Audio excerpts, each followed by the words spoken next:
고린도전서 11장 17절부터 34절 말씀 우리 함께 교독하도록 하겠습니다. 내가 명하는 이 일에 너희를 칭찬하지 아니하나니 이는 너희의 모임이 유익이 못되고 도리어 해로움이라.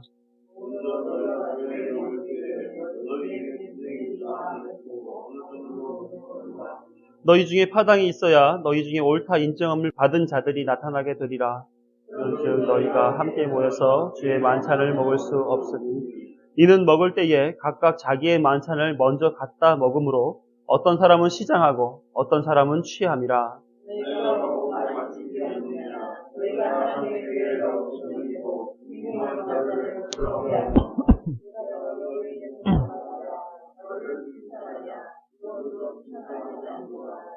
내가 너희에게 전한 것은 주께 받은 것이니 곧 주 예수께서 잡히시던 밤에 떡을 가지사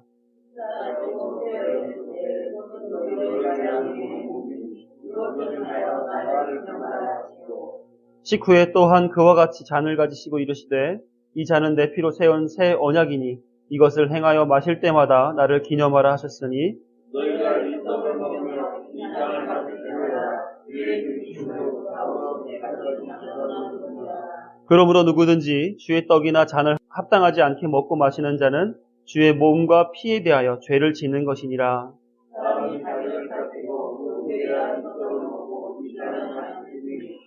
주의 몸을 분별하지 못하고 먹고 마시는 자는 자기의 죄를 먹고 마시는 것이니라.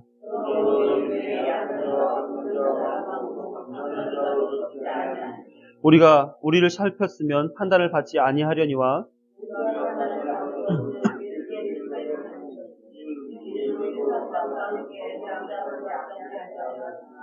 그런즉 내 형제들아 먹으러 모일 때에 서로 기다리라.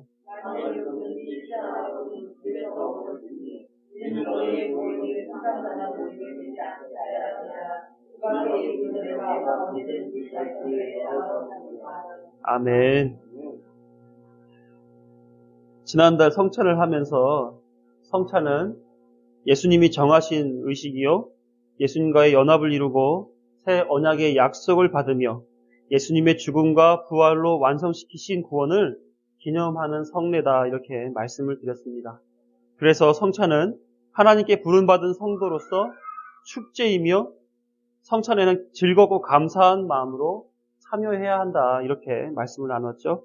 오늘은 그럼 이 성찬은 그러면 나를 위한 성찬인가 하는 그런 내용과 또 그 중심에는 무엇이 담겨져 있는 것인가 하는 것을 알아보는 시간을 갖도록 하겠습니다.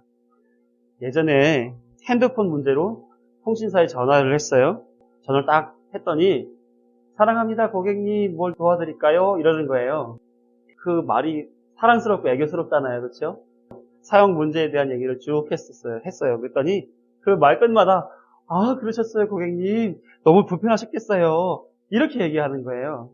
또 이렇게 쭉 얘기를 하죠. 그런데 한참 이제 통화를 하다가 이 사람 바꿔서 통화하고 저 사람 바꿔서 통화하고 다들 그렇게 비슷한 말투를 가지고 대화를 이어가는 것을 보았어요. 그래서 문제 해결은 안 되고 자꾸 이제 다람쥐 쳇바퀴 돌듯이 같은 말을 반복해야 되는 그런 상황이 되니까 그러니까 요거 해줄 수 있냐 없냐 해줄 수 있습니까 없습니까? 그랬더니 거기 직원이 그러는 거예요. 그런 거는 사실은 뭐 이렇게 하면서 또 말을 돌리는 거예요. 그래서 제가 뭐라 그러는지 아세요?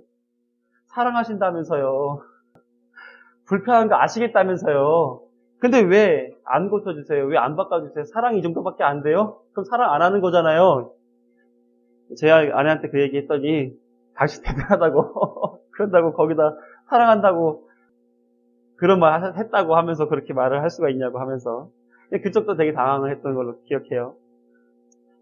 한 번은 제가 핸드폰 전화를 받을 때마다 불편한 심경을 토로하는 성도님들이 있을 때 교회를 대신해서 죄송합니다. 이런 것들은 이러이러한 문제가 있어서 안 되는 것입니다. 하고선 죄송합니다. 이런 말을 한 적이 있었어요. 또 어떤 분들은 전화 주시고 통화하면 너무 감사하잖아요. 그럼 끊을 때 감사합니다. 편안한 하루 되세요. 하고 감사합니다. 하고 끊었단 말이에요. 근데 이제 저희 아내가 들었죠. 왜 아내는 그런 영혼 없는 대답을 하려는 거예요.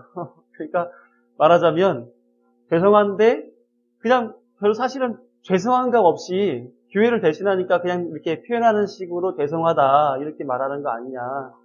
또 영혼 없는 죄송함이죠. 또 감사합니다 하는 것도 그냥 형식적인 감사. 사랑해요 하고서 우리 연예인들 나오지만 실질적으로 정말 자기네들이 정말 사랑해서 그거 하겠냐는 거예요.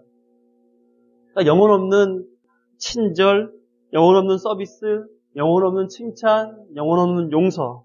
그러니까 저도 그런 생각을 해보는 거죠. 아, 내가 정말 사람들 보기에 영혼 없는 감정 표현, 의사 표현 이런 것들을 하고 살았던 건 아니었나? 이런 생각을 하면서 제 말투라든지 표현이라든지 이런 것들에 진정성을 담기 위한 그런 생각들을 해본 적이 있어요. 세상은 요즘 이제 그렇게 돌아가는 것 같습니다. 다른 사람들과 좋은 대인관계를 만들어내기 위해서 서로가 서로에게 좋은 모습을 보여주기 위해서 좋은 표현을 하고 좋은 외모를 갖추고 좋은 어떤 생각을 나누는 그런 것들을 많이 보게 되죠. 경쟁 속에서 어떻게든지 사람을 억누르고 그 위에 올라서고 그 사람을 쥐어잡아야 내 삶이 편안해지고 내가 더 윤택한데 괜찮아 보이게 하려고 하기 위해서 아닌 것처럼 속이 시커멓게 타들어가는 것들을 다 숨기고 좋은 모습만 보여주는 이런 것들은 아까 말씀 나눴던 것처럼 영혼 없는 행동들이 아닌가 이런 생각을 해본 거죠. 그렇다 그러면 기독교 안에서도 정말 이 영혼 없는 것들이 통용되고 있는가 하면 우리가 생각해 볼 필요가 분명히 있어요. 우리 가운데 인사할 때도 이런 경우 많이 봤거든요. 예배 시간인데 앞에서 설교를 하고 있어요. 그런데 뭐 장로님이 앉아 계시는데 이렇게 자꾸 돌아보는 거예요. 근데 어떤 안수집사님이 이게 들어오니까 뒤로 쫓아나가서 악수를 하는 거예요. 설교 중인데. 그러고 또 거룩한 척 하고 또 앉아서 설교를 들으세요. 또 집중한다고 하면서 조그만 소리가 나더라도 뒤를 돌아본다거나 설교할 때는 말끝마다 아멘, 아멘, 아멘 이렇게 말을 할 때 제가 한번 이런 실험한 적이 있어요. 사단도 이렇게 광명천처럼 우리를 잡아먹으려 합니다. 그랬더니 아멘 이러는 거예요. 교회 안에서도 그런 일들이 왕왕 발생하는 것도 우리가 보죠. 우리가 정말 하나님을 믿는다. 우리 하나님 앞에 신령과 진정으로 하나님 앞에 예배드리는 그런 모습이라면 그렇게 외식적이고 가식적이고 형식적인 것들은 우리는 벗어나야 될 줄로 믿습니다. 구약시대와 예수님 시대까지 이런 사람들이 있었어요. 겉으로 외식하는 사람들, 즉 율법주의자들이었죠. 그런 사상을 통해서 사람들에게 어떤 형식, 어떤 겉모양들을 가지고 바르게 살아가는 것을 흉내내도록 하는 그런 주의들이 있었단 말이에요. 바리새인이라든지 서기관이라든지 이런 사람들이 그런 일들을 벌여왔죠.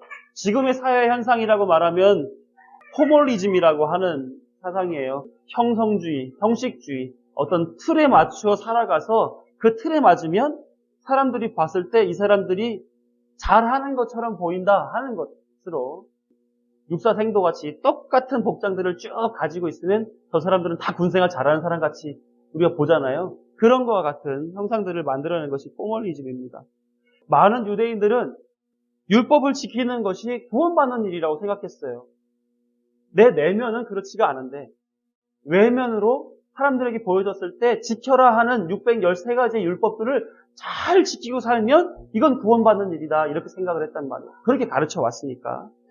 그 율법을 가르치고 율법을 따라 살아가는 그 율법사들에 대한 존경심이 컸단 말이에요. 저 사람들은 어떻게 저걸 다 지키고 살 수 있지? 그런데 한편으로는 그들이 두려웠어요. 왜냐하면 율법의 잣대를 가지고 늘 항상 정죄하고 다녔거든요. 율법이 613가지인데 그 중에 한 가지를 잘못하면 어떻게 되나요? 율법을 어긴 사람이 되잖아요. 그렇죠? 우리가 헌법 중에서 다 잘못해서 벌금을 물고 지적을 받는 게 아니잖아요. 하나 잘못하면 그렇게 되는 거 아니겠어요? 그렇죠? 마찬가지로 이런 사람들은 그렇게 지켜내실 실력이 없으니까 그걸 요구하고 가르치는 율법사들 앞에는 늘 항상 염려가 있고 두려움이 있고 위축이 되는 그런 마음들이 있었단 말이에요. 이 율법은 사회 질서를 확립하고 개인의 삶의 규모를 정해주고 사람과 사람 사이의 윤리와 도덕의 지표가 되었음에도 불구하고 이 율법의 벽은 너무나 높았단 말이에요. 그래서 사람의 마음을 억제고 옥매이게 하는 죄의식을 심어넣는 굴레가 되고 말았던 것이죠. 더더군다나 삶이 위축되면 뭐도 위축되냐면 영혼의 자유도 위축되는 거예요. 그래서 예배는 예루살렘 성전에 와서 예배를 드려야 한다 하는 거기에 얽매여가지고 끊임없이 거기를 가서 해야 되는 줄 아는 거예요. 그러니까 며칠씩 걸려서 걸어서 오는 거예요. 자유로운 신앙도 막고 신앙의 성숙도 방해하는 그런 일들로 율법이 사용되었다라고 하는 겁니다. 그런데 그때에 외식이 아닌 내면의 소중함을 가지고 누가 나타나느냐면 예수님이 나타나셨죠. 예수님이 나타나셨다라고 하는 것은 그들에게는 영혼의 갈급함을 해소해 줄 수 있는 오아시스 같은 효과를 나타냈다는 거예요. 그래서 예수님은 누구와 같이 식사했습니까? 세리와 죄인들과 같이 식사했지요. 그리고 죽은 가족이 있을 때는 그 고통받는 식구들을 위해서 가서 위로해 주시고 때로는 이렇게 세워주시기도 하셨단 말이에요.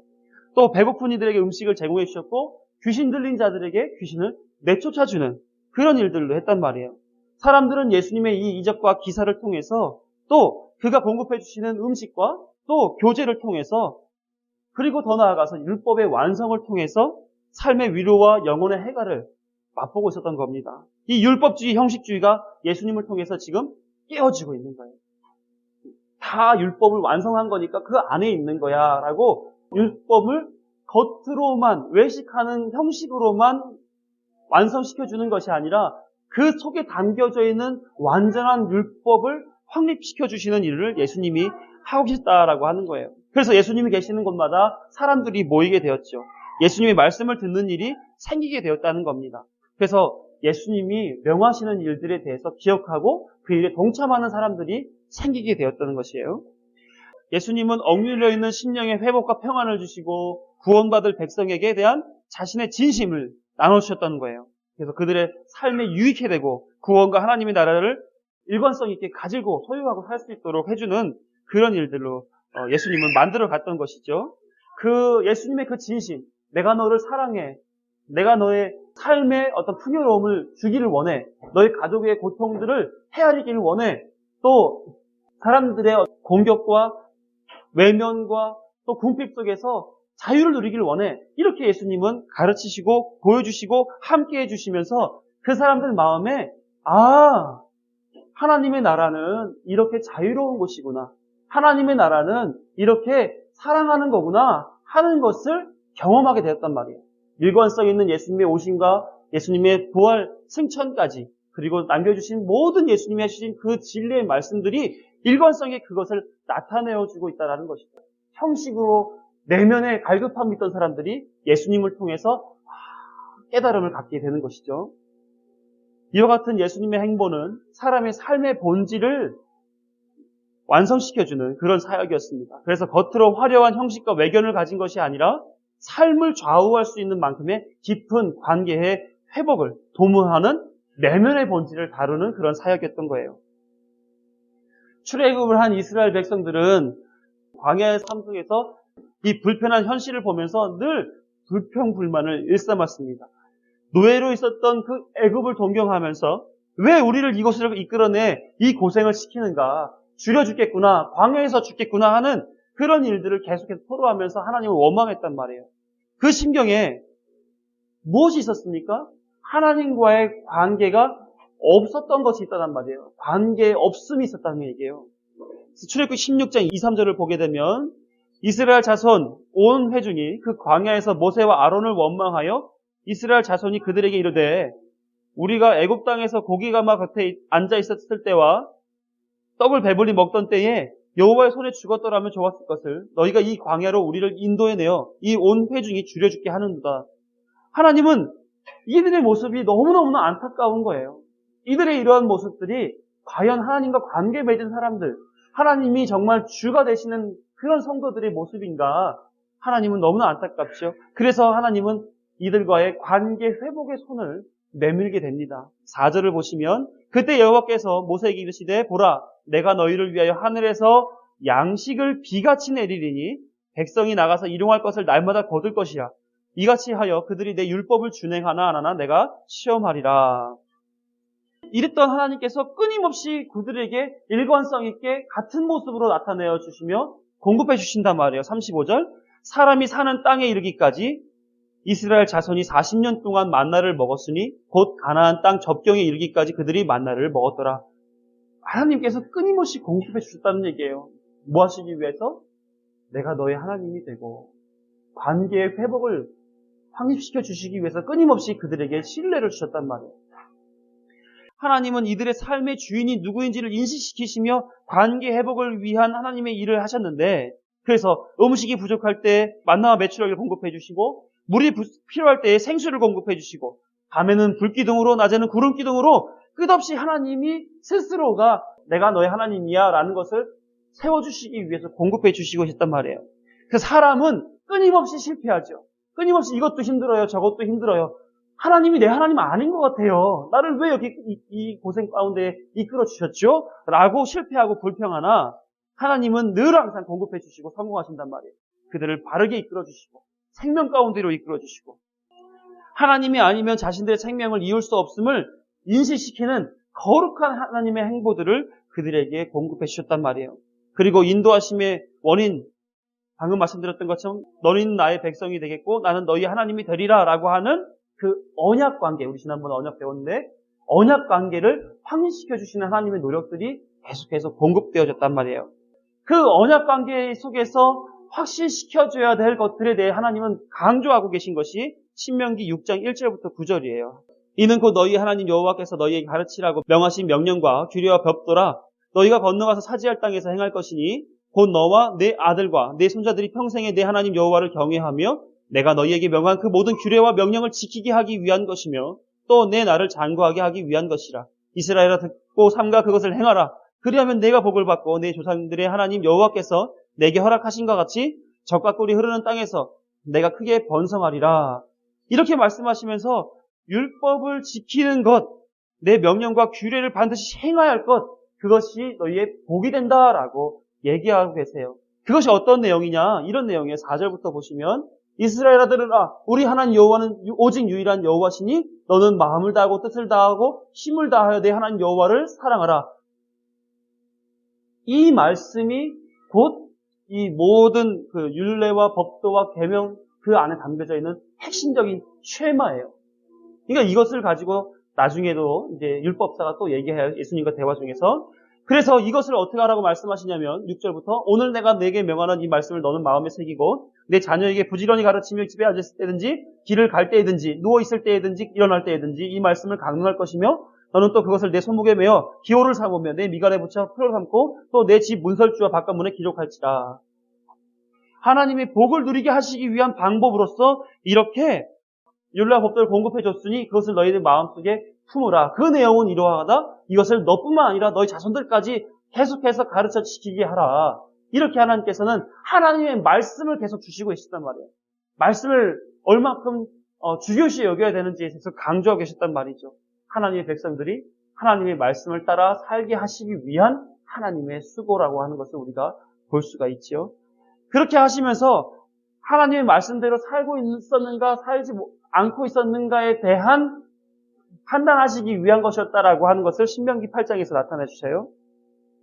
내 하나님 여호와께서 이 40년 동안에 내게 광야 길을 걷게 하신 것을 기억하라. 이는 너를 낮추시며 너를 시험하사 내 마음이 어떠한지 그 명령을 지키는지 지키지 않는지 알려 하심이라. 하나님께서 이렇게 해서 점검하시는 거죠. 그러시면서 사람들은 어떠한 삶을 요구했냐면 나 윤택하게 살길 원해요. 잘 먹고 잘 살고 다른 사람들 하는 것만큼 나도 이 정도는 좀 해줘야 되겠어요. 라고 하나님 앞에 구하는데 하나님은 그것이 아닌 다른 얘기를 하세요. 3절 너를 낮추시며 너를 줄이게 하시며 너도 너를 알지 못하며 내 조상들도 알지 못하던 만나를 내게 먹이신 것은 사람이 떡으로만 사는 것이 아니요 여호와 입에서 나오는 모든 말씀으로 사는 줄을 내가 알게 하려 하심이니라.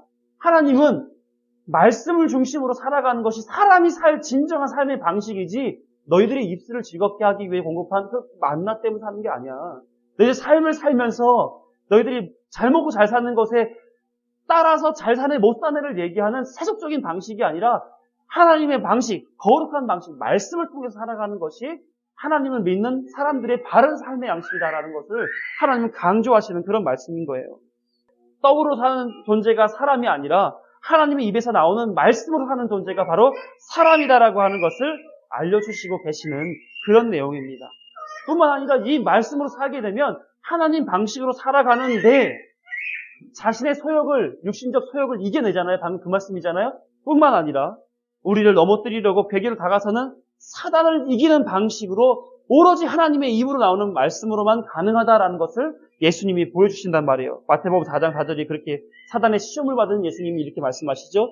예수께서 대답하여 이르시되 기록되었으되 사람이 떡으로만 살 것이 아니요 하나님의 입으로부터 나오는 모든 말씀으로 살 것이라 하였느니라 하시니, 하나님의 말씀만을 따라 살아갈 때 광야에서 경험한 바와 같이 사람의 소욕인 굶주림과 목마름, 추위와 피곤, 그리고 외로움과 공허함, 이런 것들을 회피하고자 자기 소견을 쫓게 되는 자기 사랑, 또한 그 마음을 준 사단의 괴계에서 이겨낼 수 있다란 말이에요.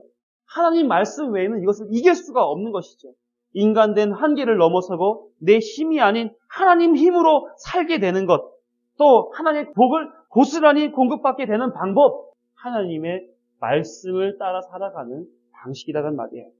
그런데 그 말씀이 누구신가에 대해서, 무엇인가에 대해서 신약에서는 정체를 분명하게 밝혀주죠. 요한일서 1장 1절로 2절, 태초부터 있는 생명의 말씀에 관하여는 우리가 들은 바요 눈으로 본 바요 자세히 보고 우리의 손으로 만진 바다, 이 생명이 나타내신 바 된지라 이 영원한 생명을 우리가 보았고 증언하여 너희에게 전하노니 이는 아버지와 함께 계시다가 우리에게 나타내신 바 된 이시니라. 누구를 말씀하시는 거죠?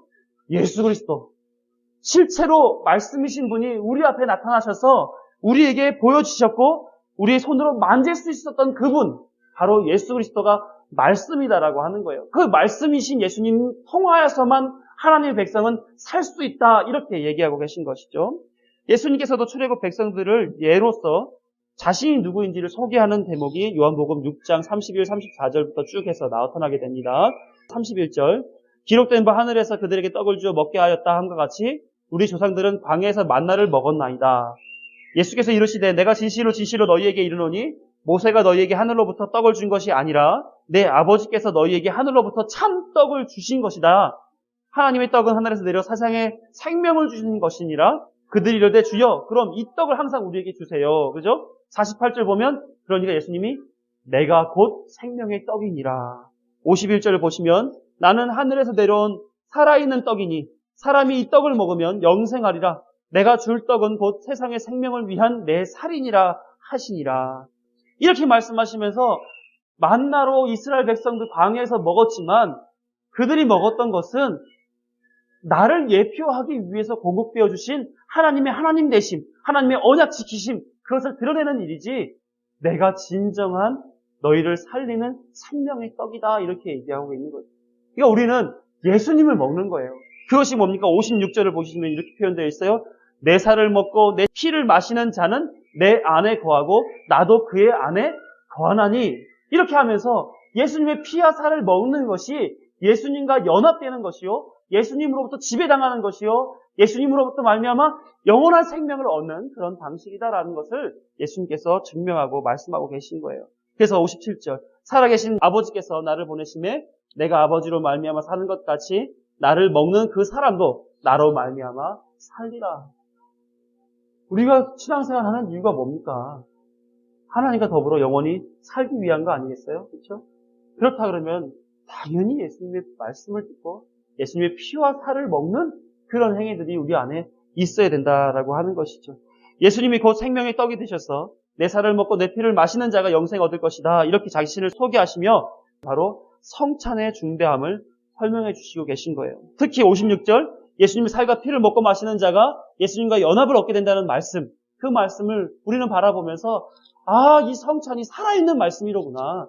우리가 정말 하나님 앞에 행위로서 직접 우리 몸으로 체험하고 몸으로 하나님을 경험하는 그런 말씀이 바로 이 성찬이로구나 하는 것을 알아야 된다라고 하는 것이죠. 그래서 성찬을 통해 살아있는 말씀이신 예수님과의 연합, 예수님의 살과 피를 먹으며 예수님의 통치를 경험하고 예수님의 마음을 이해하며 예수님께서 이루어 놓으신 거룩한 구원 사역에 감격을 가지는 그런 시간이 우리 성찬 시간이 되어야 되는 것입니다. 그런데 성찬이 성도 각 사람을 위해서만 허락된 성례인가? 이 질문 안 할 수가 없어요. 왜? 개인을 위해서 예수님이 오신 것이 아니기 때문에. 구원은 한 사람을 위한 것이 아니요, 한 사람뿐만 아니라 교회를 위한 것이기 때문에 그렇습니다. 또 이 성찬의 의도 또한 예수님이 교회를 위해 제정해 주신 성례이기 때문에 우리는 개인인가 아니면 교회인가 하는 것을 우리가 생각해 봐야 된다는 거예요. 그래서 교회 안에 가져야 할 성찬 의식을 한번 우리 생각해 보시자 말이죠. 고린도전서 12장 13절부터 27절을 말씀을 보면 우리가 유대인이나 헬라인이나 종이나 자유인이나 다 한 성령으로 세례를 받아 한 몸이 되었고 또 다 한 성령을 마시게 하셨느니라. 몸은 한 지체뿐만 아니요 여럿이니 만일 발이 이르되 나는 손이 아니니 몸에 붙지 아니었다 할지라도 이로써 몸에 붙지 아니한 것이 아니요 또 귀가 이르되 나는 눈이 아니니 몸에 붙지 아니하였다 할지라도 이로써 몸에 붙지 아니한 것이 아니니 만일 온몸이 눈이면 듣는 곳은 어디며 온몸이 듣는 곳이면 냄새 맡는 곳은 어디냐. 그러나 이제 하나님이 그 원하시는 대로 각 지체를 각각 몸에 두셨으니 만일 다 한 지체뿐이면 몸은 어디냐. 이제 지체는 많으나 몸은 하나라. 눈이 손들어 내가 너를 쓸데없다 하거나 또한 머리가 발들어 내가 너를 쓸데없다 하지 못하리라. 그뿐 아니라 더 약하게 보이는 몸의 지체가 도리어 욕이 나고 우리가 몸에 덜 귀히 여기는 그것들을 더욱 귀한 것들로 입혀주며 우리의 아름답지 못한 지체는 더욱 아름다운 것을 얻느니라. 그런즉 우리의 아름다운 지체는 그럴 필요가 없느니라. 오직 하나님이 몸을 고르게 하여 부족한 지체에게 귀중함을 더하사 몸 가운데서 분쟁이 없고 오직 여러 지체가 서로 같이 돌보게 하셨느니라. 만일 한 지체가 고통을 받으면 모든 지체가 함께 고통을 받고 한 지체가 영광을 얻으면 모든 지체가 함께 즐거워하느니라. 너희는 그리스도의 몸이요 지체의 각 부분이라. 모든 성도들은 한 몸을 이루고 있는 지체라고 하는 설명을 여기서 쭉 하고 있는 거예요. 한 몸으로 어떤 이는 눈, 어떤 이는 코, 어떤 이는 팔, 어떤 이는 손, 어떤 이는 발, 각각의 역할들을 하나님께서 주셨고 그 사람들을 모아서 하나의 몸 삼으셨다 이렇게 말씀하시고 계신 거예요. 서로 작고 연약하다고 아름답지 못하다고 해서 귀중함이 떨어지거나 아니면 강하고 튼튼하고 아름답다 해서 귀중함이 더해지는 것이 아닌 모든 것이 서로 같이 돌보고 고통도 함께 나누는 그런 지체여야 함을 강조하고 있다라고 하는 거예요. 뿐만 아니라 아름답게 세워져서 한 지체가 영광을 누리게 되면 그 영광이 모두의 영광이 되고 모두가 즐거워할 수 있는 그런 내용이 된다라고 하는 것을 설명해 주는 이야기예요. 그래서 성도들의 모임인 이 교회는 가족과 같은 것입니다. 자녀가 학교에서 상장 받아오면 온 가족이 기뻐하지 않아요? 그렇죠? 그렇지만 반면에 아버지 사업이 부진해요. 재정난에 허덕이고 있단 말이에요. 그러면 어떻게 해야 돼요? 같은 지체로서 같이 고민해 주는 거예요. 애통해 주는 거예요. 기도해 줄 수 있어야 되는 거고요. 또 삶을 나누기 위해서 자신이 가지고 있는 것도 나누어서 쓸 수 있어야 되는 겁니다. 그것이 바로 교회인 거예요. 그래서 교회에서는 세상에서 따지는 나이에 많고 적음, 학력이 높고 낮음, 사회적 직책이 있거나 없건, 재력이 부유하건 그렇지 못하건 상관없이 함께 신앙의 성장을 도모하고 한 성도가 오게 되면 함께 반가워하고 한 가지 사역이 생기게 되면 함께 기도하고 동참해주고 절기와 행사, 수련회 등등의 이벤트가 있을 때는 마치 내일처럼 섬기면서 참여하는 그런 것이 바로 교회다라고 하는 거예요. 그러나 지금 교회가 그런가 하는 것이죠. 사회적 명성이 높은 사람은 뭔가 특별 대우를 해주지 않아요? 전에 있던 교회에서 이런 일이 있었어요. 사회적으로 유명한 어떤 박사님이 일정 기간 동안 교회를 빌려가지고 여러 이벤트를 했단 말이에요. 그리고 주일날 거기를 출석하기로 했던 거죠. 그런데 이분이 오니까 집사님인지 성도님인지 장로님인지 무슨 님인지 그런 거 관계없이 어이 박사님 이러고 하는 거예요. 또 국회의원이나 심지어는 최근에 모 교회에 박근혜 대통령이 가가지고 예배 시간에 한마디 하고 이런 부조리들이 신앙과 상관없는 일들이 교회 안에서 자행되고 있다는 거예요. 왜 하나님이 영광 받아야 될 자리에 그런 그 공동체 안에 차별이 없이 예수님은 가난한 자, 소외된 자들을 위해서 죽은 그 교회 안에서 왜 그런 사람들을 특별 대접해 주느냐는 거죠. 똑같은 거예요. 나이에 많고 적음, 학력이 고하, 직책이 높고 낮음 이런 것들과 상관없이 교회는 함께 어우러질 수 있는 동일한 입장에 있는 사람들이 모여있는 곳입니다. 그러니까 마치 그냥 박사님, 원장님, 변호사님 이러면 막 떠받들어주고 또 그냥 남루한 모습으로 초라한 모습으로 새 가족으로 오시면 돈체 만체하고 거들떠 보지도 않는 그런 일들 벌어지지 않습니까? 아픈 사람들 돌아보지도 않아요. 또 신방도 가지 않습니다. 상당 앉아 위로할 생각도 없습니다. 그리고 결혼식 지들 잔치에 이렇게 하는 양태들이 우리 현대 교회에 많이 나타나고 있지 않은가 하는 거예요. 교회로서의 모습이 아닐까. 함께 즐거워할 일들은 함께 즐거워하는 거예요. 애통이 같이 눈물 흘려줘야 되는 일들에는 같이 눈물 흘려주는 거예요. 남의 집이 상 났다고 해서 그 사람 자신의 집 조사니까 그 사람들끼리 알아서 해야지라고 하며 그냥 방치할 것이 아니라 같이 3일 밤낮을 같이 새주세요. 물론 힘들겠지만 그러면서 하나님의 사랑이 뭔지를 증명해 주는 거예요. 그게 교회의 모습이다라고 하는 거죠. 참으로 안타까운 것은 뭐냐? 전도하러 나갈 때에 이렇게 말씀을 전하면 들어보셨어요? 가나안 성도라고? 못 들어보셨나요? 거꾸로 하게 되면 안 나가 성도예요. 나 교회 안 나갑니다. 예전에 교회를 다녔지만 지금은 교회 안 나가요. 안 나가 성도를 만나요. 그러면은 만나면 반갑죠. 어떻게든지 복음을 전해서 교회로 이끌어 가고 싶어요. 그런 얘기를 하게 되면 난 여기 큰 교회 갈 거라고 이렇게 얘기합니다. 왜 큰 교회 가시려고 하시냐? 난 누구에게 신앙에 제한받고 싶은 생각이 없어요. 자유롭게 신앙생활 하고 싶어요. 가도 항상 아무도 안 해줬으면 좋겠고 나도 어디 개입해서 신경 쓰고 싶지 않아요. 얼마나 편리한 신앙생활을 하려고 하는 겁니까? 근데 성경은 그걸 얘기하고 있지 않다는 거예요. 성경은 한 지체됨을 얘기하고 있어요. 그러니 이 현대의 교회가 공동체성, 이 교회의 지체됨에 대한 잘못된 인식과 문제가 있다는 것을 우리가 확인하고 뿐만 아니라 강단에 서서 이런 말씀을 강력하게 선포함으로써 죄악상으로 흘러가고 자기 개인주의로 흘러가는 성도들의 신앙의 모습들을 바르게 잡아줘야 하는 그런 목사님들의 역할들조차도 그렇게 크게 역할하지 않고 있다라고 하는 것. 말로만, 외적으로 보여주는 데만, 형식적인 것으로만 그 역할을 하고 있다라고 하는 것을 볼 때에 너무나 가슴 아프지 않을 수 없는 그런 일들이라는 것을 알 수 있죠. 성경이 말하는 그 지체, 이웃, 이런 사람들이 과연 누구냐? 그런 관계는 어떻게 해야 되느냐? 우리 사마리아 사람의 비유에서 알아보자는 거죠. 누가복음 10장 25절부터 37절. 어떤 율법사가 일어나 예수를 시험하여 이르되 선생님 내가 무엇을 하여 영생을 얻으리까? 예수께서 이르시되 율법에 무엇이라 기록되었으며 내가 어떻게 읽느냐? 대답하여 이르되 내 마음을 다하고 목숨을 다하며 힘을 다하며 뜻을 다하여 주 너희 하나님을 사랑하고 또한 내 이웃을 내 자신같이 사랑하라 하였나이다. 예수께서 이르시되 내 대답에 옳도다. 이를 행하라. 그러면 살리라 하시니 그 사람이 자기를 옳게 보이려고 예수께 여짜오되 그러면 내 이웃이 누구니까? 예수께서 대답하여 이르시되 어떤 사람이 예루살렘에서 여리고로 내려가다가 강도를 만나매 강도들이 그 옷을 벗기고 때려 거의 죽은 것을 버리고 갔더라.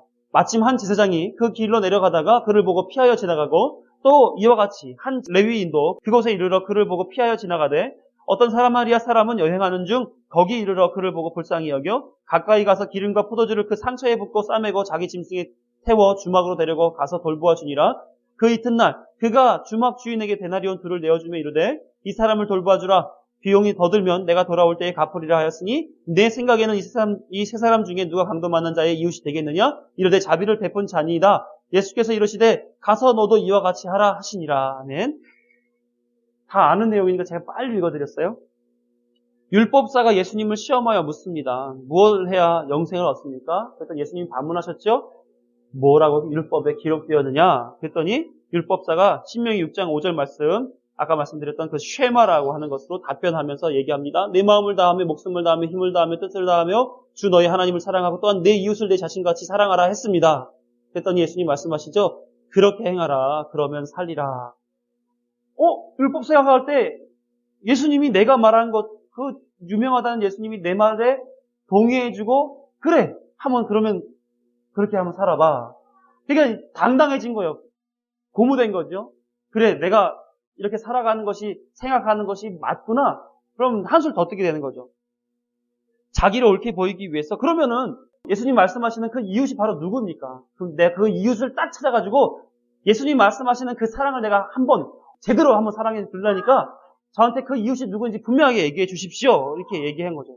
내가 여태도 지금 사랑해 왔는데 예수님이 그 이웃에 대해서 사랑하라고 하는 것을 나한테 다시 한번 반문하신다면 내 그만한 실력이 있으니까 한번 데리고 와 주십시오. 누군지 나한테 설명해 줘 보세요. 그럼 내가 사랑해 줄 거니까. 이렇게 얘기하는 거죠.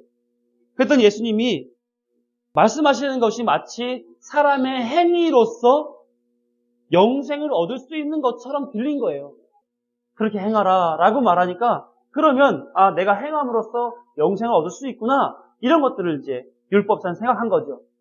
그런데 예수님의 설명을 자세히 들어보게 되면 그것이 아니라는 것을 오늘 알 수가 있을 것입니다. 한번 보시죠. 율법사의 생각은 그 이웃이 동족 이스라엘 사람이라고 하는 것을 그는 알고 있었어요. 왜냐하면 사마리아 사람들은 혼혈족이다 해서 순결하지 못하다, 순수하지 못하다 이렇게 생각하고 개처럼 취급했단 말이에요. 남유다와 북이스라엘 관계 속에서 이 북이스라엘에 소속되어 있던 이 사마리아 사람들이 개처럼 취급받으니 애굽 사람이든 다른 로마 사람이든 이 이스라엘 사람들한테 같은 민족이다, 이웃이다 설명 들을 수 있을 만한 사람은 주변에 아무도 없는 거예요. 오로지 자기네 사람들, 이스라엘 사람들만이 이웃이라 인정받을 수 있는 사람이라고 취급당할 수 있게 됐다라고 생각한 것이죠.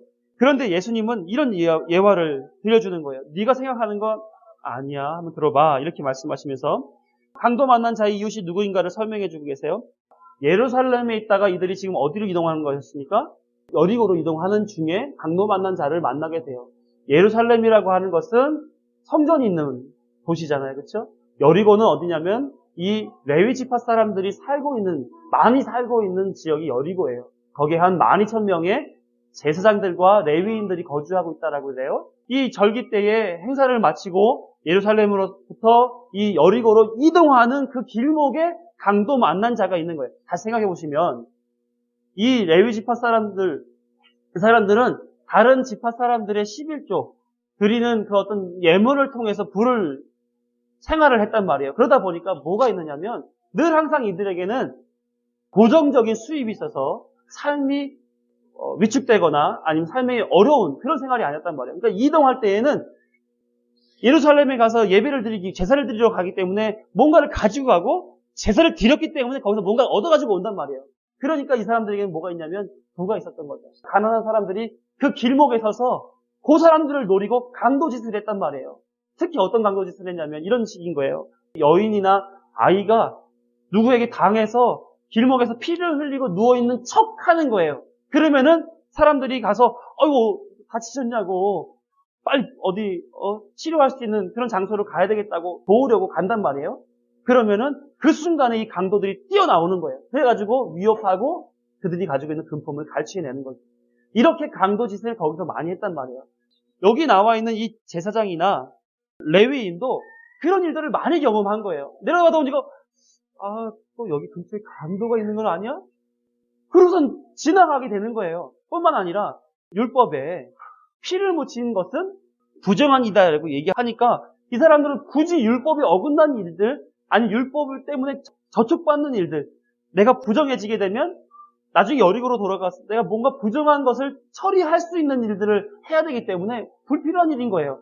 또 강도가 또 뛰어나올지 모르기 때문에 그냥 지나쳐버린 거예요. 그들의 관행처럼. 그들은 누구를 가리키는 말씀이냐? 율법을 대변해주는 인물들입니다. 율법으로서는 사람의 생명을 구할 수가 없어요.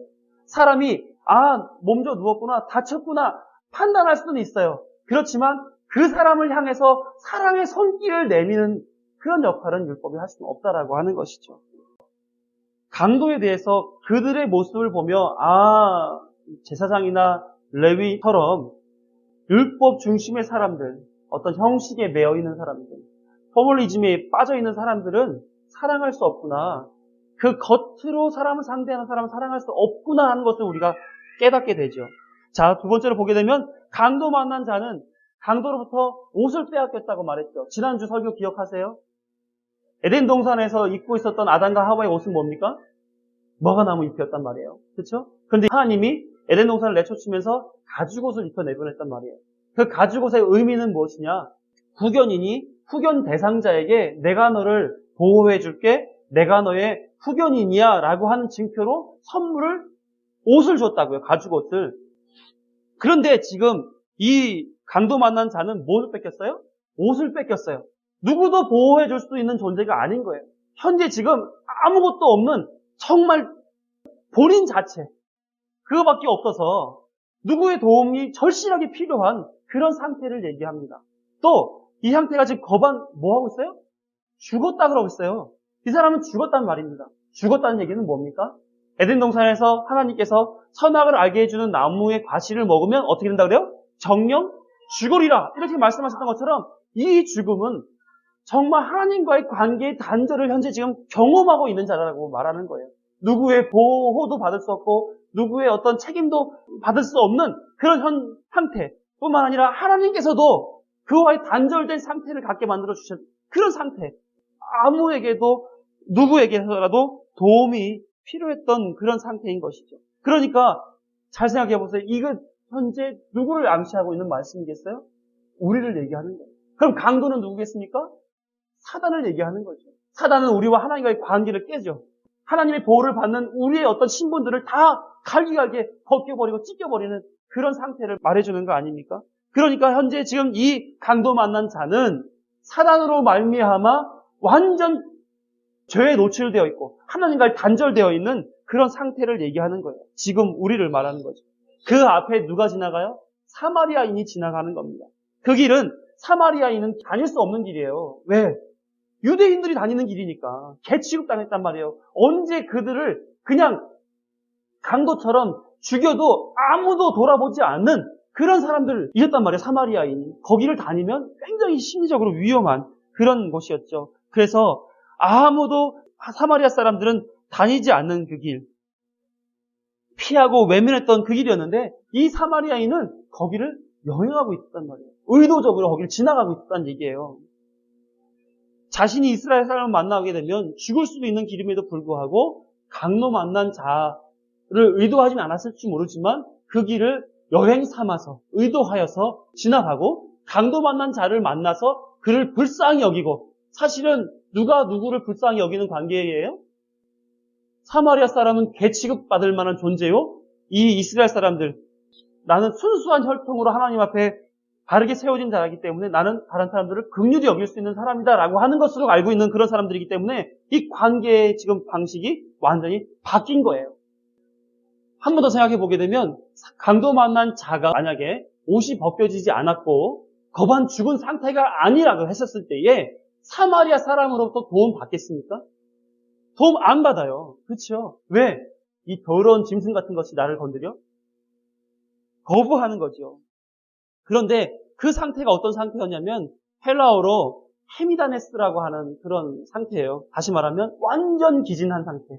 손 하나도 까딱할 수 없이 완전히 에너지가 다 빠져나간 상태. 그런 상태를 얘기합니다. 그런 상태로 만들어서 예수님은 도와준다는 얘기예요. 그러니까 우리 상태가 어떤 상태냐? 하나님 앞에 바르게 나가려고 하는 상태로 만들어지는 상태가 되어야 되는 거예요. 그러니까 하나님은 우리에게 어떨 때 고난을 주시고 어떨 때 힘겨운 인생들을 허락해 주시지 않습니까? 그것은 뭡니까? 너가 지금 강도 만난 자와 같은 상태로 가야 나를 만날 수 있어 라고 말하는 거예요. 도움받기 위해서는 그가 가지고 있는 자존심, 그가 가지고 있는 의식, 그가 가지고 있는 패러다임 이런 것들이 바뀌어야 되는 거예요. 그래야만이 강도 만난 자는 사마리아인으로부터 도움을 받을 수 있고 우리는 하나님으로부터 도움을 받을 수가 있는 거예요. 그래서 예수님은 이렇게 말하죠. 나를 따르려거든 자신을 부인하고 자기 십자가를 지고 나를 따르라 이렇게 말합니다. 그것이 제자의 길이고 나를 쫓는 길이다 이렇게 얘기하죠. 그러나 아무도 그 길을 안 한다고 나 죽는 길까지 안 나가려고 해요. 그거 당하고 싶지 않거든요. 그거 힘든 일이거든요. 그러니까 그 길은 협착하여 찾는 이가 적다 이렇게 얘기하는 것이죠. 그래서 하나님은 너희들 죽어야 돼. 너희들 그만큼 낮춰져야 돼. 그래야 나한테 매달릴 거 아니야? 라고 하시며 이스라엘 사람들에게는 광야 40년을 우리에게는 인생의 굴곡들을 주시고 계신 거예요. 그러나 오해를 해서는 안 되는 것이 있습니다. 사업이 망해졌고 병에 걸렸고 진로가 막히는 방식으로 하나님이 나를 다스리고 계시지 라고 생각하시면 그거는 잘못된 생각이에요. 현실에 닥치는 많은 이 어려움들을 성도들이 이렇게 생각하는 경우들이 많습니다. 내가 뭔가 하나님께 잘못한 게 있으니까 나한테 이런 어려움을 주시는 걸 거야 라고 여기는 경우들이 있어요. 전에 있던 교회에서도 그런 경우들이 있었어요. 사업을 잘 하시던 분이 망했단 말이에요. 그래서 그걸 상담하려고 그 교회에서 조금 인정받을 만한 권사님을 쫓아가가지고 성도님이 내가 이런 어려움을 당했습니다. 권사님 기도해 주세요. 그랬더니 집사님은 하나님께 뭘 잘못했어? 하나님 앞에 무슨 실수를 했길래 하나님이 그런 재앙을 내리는 거야? 이렇게 말했다는 거예요. 그건 너무너무나 무식한 얘기죠. 그건 하나님에 대해서 잘 모르는 얘기예요. 사업을 잘 못하게 된 것은 그 사업을 잘못 선정하고 또 유지를 잘못하고 또 관리를 잘못했기 때문에 그런 일이죠. 공부 못하는 것은 애가 공부를 못해서 그런 거예요. 안 했기 때문에 당연히 공부를 안 한 사람은 성적을 잘 못 받아야지 맞는 이치인 거예요. 애는 공부를 찌질이도 안 했는데 수능날 교문 앞에 가가지고 옆 붙여놓고 기도한다고 애가 성적이 늘어나냐고요. 그렇지 않다고요. 하나님의 방식은 네가 공부를 했으면 공부한 만큼 성적을 받아라는 뜻이에요. 마찬가지죠. 건강을 잃게 되신 분들, 그런 분들은 스트레스를 많이 받으셨잖아요. 그리고 폭식하셨잖아요. 잘못된 생활 습관이 있던 거 아니겠어요? 아니면 가족력이 있어서 그렇게 질병에 걸리게 된 거예요. 근데 왜 마치 이것이 하나님이 나한테 내리는 재앙이라고 생각하시는 말이죠. 그거는 본인이 잘못해놓고 하나님은 뿌리지 않으면 거두는 수가 없다고 말해요. 그러니까 일반 은총적인 거예요.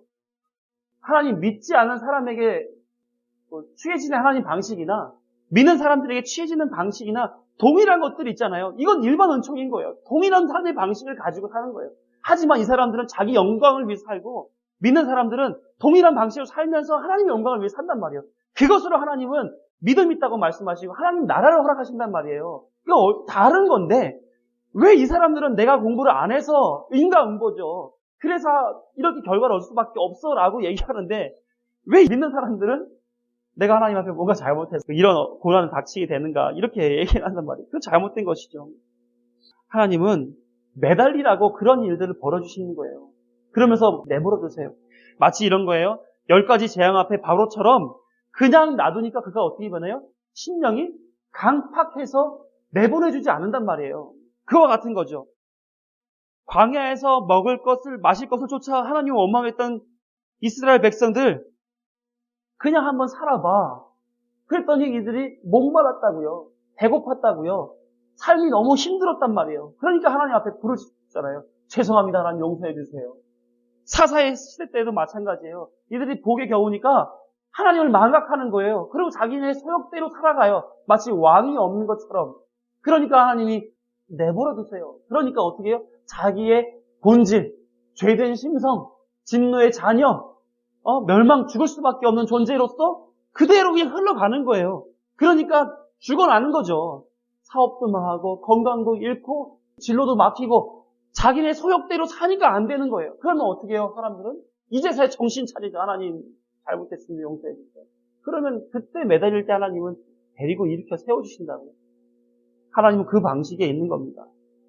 그렇게 살아가라고 우리한테 이 사마리아인의 비유, 강도 만난 자인 너 알아봐라. 어떻게 살아야 되겠니? 하나님 앞에 하나님 저 삶 포기합니다. 하나님께서 나를 책임져 주세요라고 나오라고 이 예화를 드려주시는 거예요. 그러면 누구를 만나게 돼요?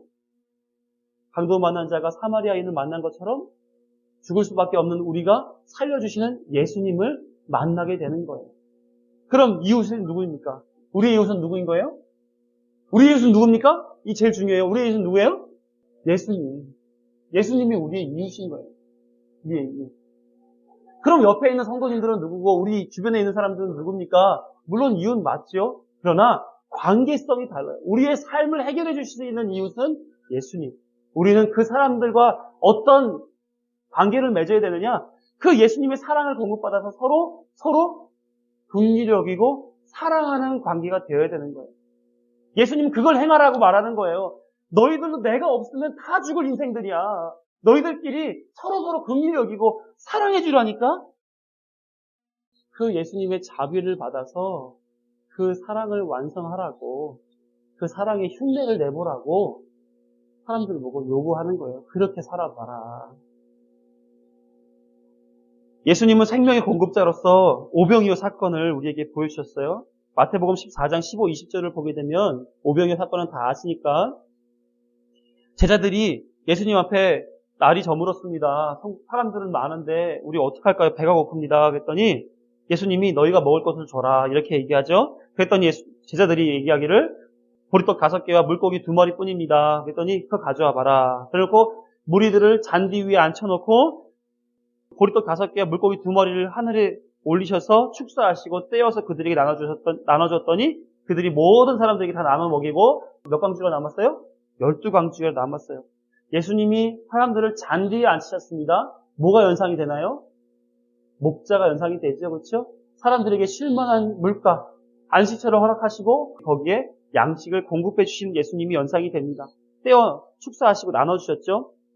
그랬더니 그들이 다 풍족히 먹었어요. 그럼 먹었으면 끝나지. 모인 사람들만큼 떼주면서 보시면서 떼주면 되는데 왜 12광주가 남겼을까 하는 것을 우리가 궁금해 여기잖아요. 그렇죠?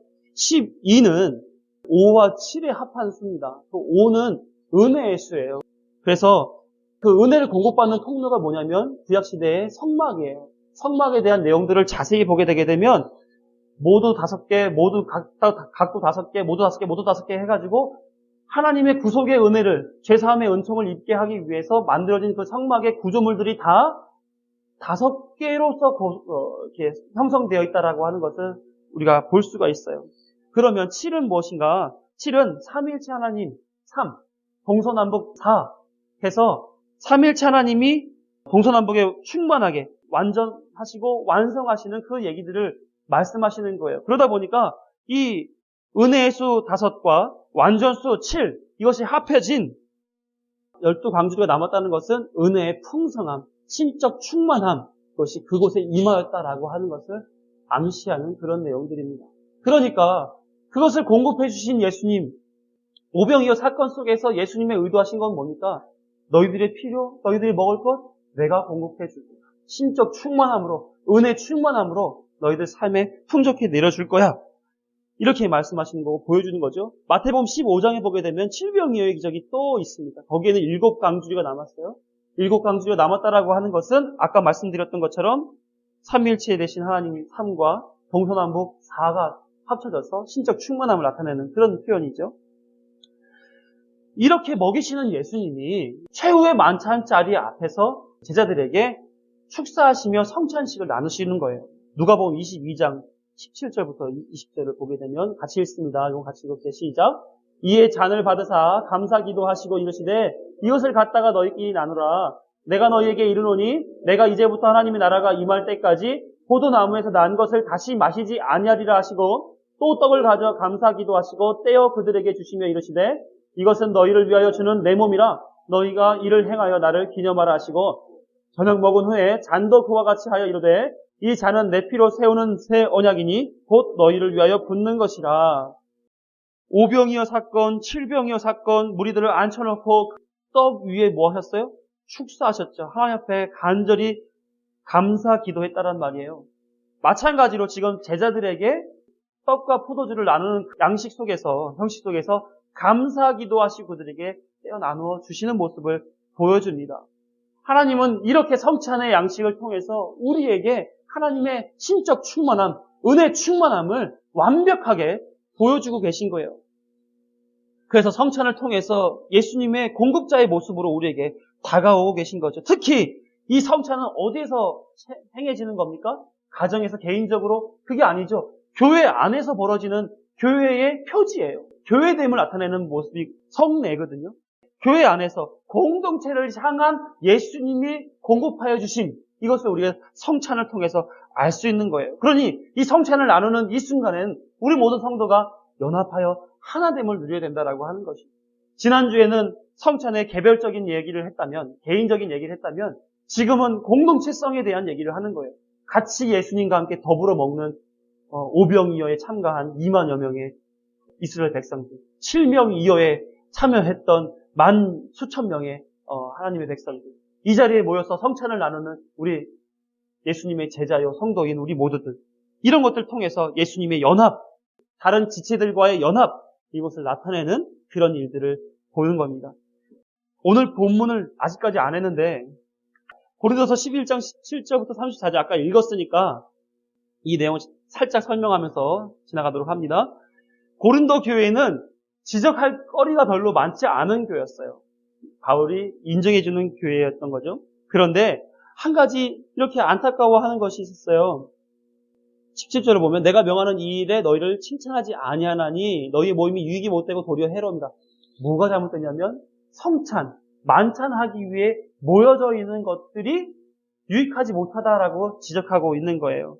뭐냐면 18절에 보면 너희가 교회에 모일 때 너희 중에 분쟁이 있었어요. 어떤 분쟁이냐면 20절 너희가 함께 모여서 주의 만찬을 먹을 수 없었어요. 누구는 21절에 보면 먼저 갖다 먹고 어떤 사람은 시장했더라 이렇게 얘기합니다. 예수님은 그 성찬을 했었을 때 너희들끼리 나누라 해서 함께 먹는 것들을 얘기했는데 이 고린도 교회에서는 어떤 사람은 먼저 와서 먹고 어떤 사람은 늦게 와서 배고픈 그런 상태가 발생한 거였죠. 당시 고린도 교회는 부유한 집에서 모이는 교회였습니다. 부유한 집에 큰 방, 트리클리니움이라고 하는 방이 있었어요. 그거는 40명 정도가 들어갈 수 있는 방. 부유한 사람들은 다 이렇게 큰 방을 트리클리니움이라고 불렀어요. 그 방에 사람들이 모여 들어가서 먼저 온 사람들이냐면 어떤 사람들이냐면 그 지역의 유지들, 또 뭔가 좀 이렇게 부유하게 해서 시간적 여유가 있고 또 관계의 어떤 관계를 즐기는 그런 사람들이 먼저 왔단 말이에요. 그래서 와서 40명 그 이상의 사람들이 그 자리를 채웠다고요. 그러니까 그 사람들은 이제 나중에 하루계층 사람들이, 이 사람 상륙이 있으니까 하루계층 사람들이 모이는 걸 기다리는 거예요. 처음에는. 그런데 아유 배가 고픈데 이렇게 안 와. 그러면서 그냥 우리 좀 갖다 먹을까? 해가지고 먼저 이 트리클리니움에 있는 사람들에게 음식이 제공돼요. 어떤 음식이 제공되냐면 질 좋은 음식, 맛있는 음식. 왜? 이 사람들은 상류계층 사람들이니까. 차별이 있었다는 얘기죠. 와서 먹어요. 먼저 먹어요. 그러고 나서 해가 뉘엿뉘엿 저물고 사람들이 이제 하류계층 사람들이 하나씩 모이게 됩니다. 그 사람들이 모이는 방은 아트리움이라고 해요. 그래서 그 트리클리니움이라고 하는 방에서 이 아트리움을 내려다볼 수가 있었어요.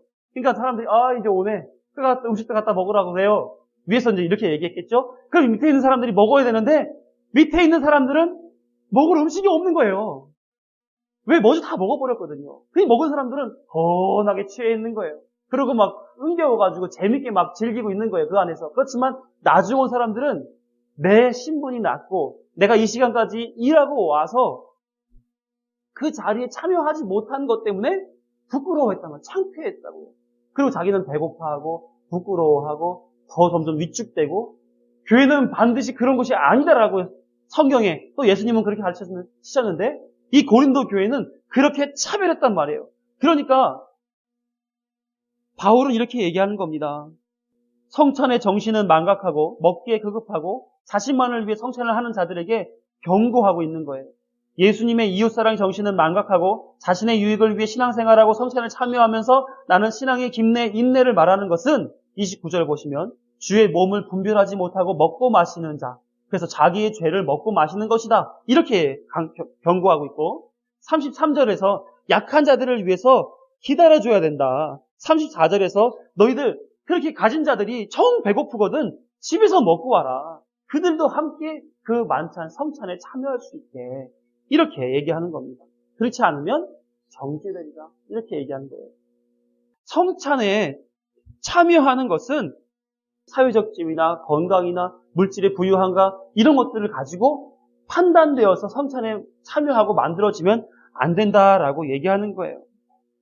한 걸음 더 나아가서 요즘 교회에 이런 것들이 있습니다. 교회 안에서 성찬에 참여할 수 있는 선을 긋는 사람들이 있어요. 많은 사람들이 그러겠죠. 세례 안 받았는데 성찬에 참여해도 되겠어? 돼요? 이렇게 말하는 사람들이 있습니다.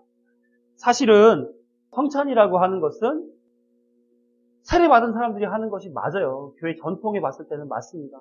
그런데 성경에서 어떻게 하고 있는가, 설명하고 있는가를 우리가 한번 볼 필요가 분명히 있어요. 우리가 가지고 있는 그것이 고정관념이라면 그것을 유연하게 바꿀 필요가 분명히 있다고 생각이 듭니다. 구약의 할례가 신약의 세례로 예표되어 있는 상태거든요.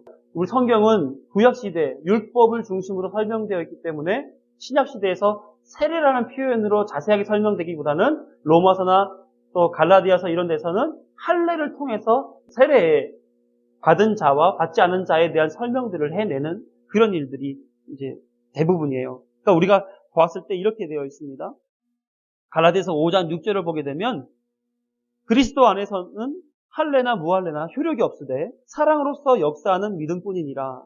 그러니까 아까 전에 고린도 교회와 같이 그 사람들이 내가 먼저 와서 내가 오래 기다렸고 배고프니까 먼저 먹어. 너희들은 나중에 왔고 너희들은 그건 니들 책임이니까 너희들 늦게 먹어도 돼. 라고 하는 의식. 다시 말하면 예수님 정신, 이웃 사랑의 정신이 없는 사람들은 이걸 가지고 선을 긋는단 말이에요. 너희들 먹어도 돼. 너희들 먹으면 안 돼. 라고 얘기하는 거죠. 아니에요. 그리스도 안에서 할례자나 무할례자나 다 동일해요. 그리스도 안에 있다면. 그러니까 우리가 성찬을 할 때 강조해야 될 것은 그가 믿음이 있느냐, 믿음이 없느냐에 대한 얘기를 해야 되는 거예요. 할례를 받았는데 믿음 없이 사는 사람, 그건 성찬에 참여할 수 있는 겁니까? 할례를 받지 않았는데 믿음 있어서 믿음 있는 사람처럼 사는 사람, 그럼 성찬에 참여할 수가 없는 건가요? 그런 게 아니라는 거예요. 그 형식이나 이런 것들로 사람을 옥죄할 수 없다는 거예요. 그걸 강요하면 율법주의가 되는 거예요. 그러니까 성찬에 참여하여 예수님의 피와 살을 나누고 영생을 얻을 수 있는 그 자리를 우리의 율법주의적인 생각 때문에 참여하지 못하게 만들어 놓는 것은 어쩌면 27절에 말했던 것처럼 주의 몸과 피에 대하여 죄를 짓는 것이다. 그렇게 율법주의를 만들어서 참여해야 돼, 하지 않아야 돼 라고 하는 것은 우리 중심이 그것을 선을 긋는 거기 때문에 하나님 앞에 예수님이 해놓으신 성찬의 의식 속에서 죄를 짓는, 어쩌면 정죄받을 그런 일이 된다라고 말하는 거죠. 정말 내가 세례 받은 자처럼 살고 있는가, 내가 정말 믿음 있는 사람처럼 살고 있는가를 점검하는 것이 바른 성찬에 참여하는, 또 신앙생활을 하는 그리스도인으로서의 바른 자세이지, 이것을 통해서 모든 것을 사랑으로 덮어야 하는 그리스도인이 성찬에는 이런 자격증이 있어야 되고 저런 자격이 없으면 안 돼 라고 말하는 것은 예수님의 정신에 위배된다라고 판단이 되는 거예요. 갈라디아서 6장 14, 15절을 보시게 되면, 그러나 내게는 우리 주 예수 그리스도의 십자가 외에 결코 자랑할 것이 없으니 그리스도로 말미암아 세상이 내게 대하여 십자가에 못 박히고 내가 또한 세상에 대하여 그러하니라. 할례나 무할례가 아무것도 아니로되 오직 새로 지으심을 받은 것만이 중요하니라. 새로 지으심 받는 것은 예수님을 향한 믿음이지요. 사랑이고요. 그러니까 우리가 성찬에 참여할 때에는 분명히 세례 받아야지 하는 것은 원칙상 맞습니다. 틀리지 않아요. 그렇지만 그렇다고 해서 우리가 율법주의적인 의식을 가지고 사랑으로 덮어야 될 내용들을 사랑은 제외시키고 율법주의로 선을 그으며 참여하면 안 됩니다. 그리고 지난 한 주간 동안 회개하지 않았으면 참여할 수 없습니다.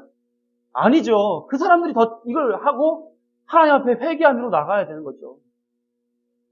성찬은 예수님의 죽음을 기념하며 그로 인해 구원받은 기쁨을 충만히 누리고 또한 구원받은 성도들 간에 기쁨을 나누는 그런 시간이 되어야 될 줄 믿습니다. 그래서 이 성찬식에는 예수님의 사랑만이 있어야 돼요. 예수님의 십자가 공로만이 자랑되어야 됩니다. 그래서 성찬은 예수님과 자신과의 깊은 관계에서 나타나지는 기쁨이요, 예수님과의 연합이죠. 뿐만 아니라 교회 공동체가 나누어지는 예수님의 연합이요, 기쁨이 되어야 되는 것이죠. 그래서 성찬을 경험하면 경험할수록 성도들 간의 깊은 관계성이 형성되어야 됩니다. 그리고 교회의 지체의식 속에서 이 교회가 하나의 공동체라고 하는 것을 바르게 세워가고 그런 안에서 존재해야 되는 것이죠.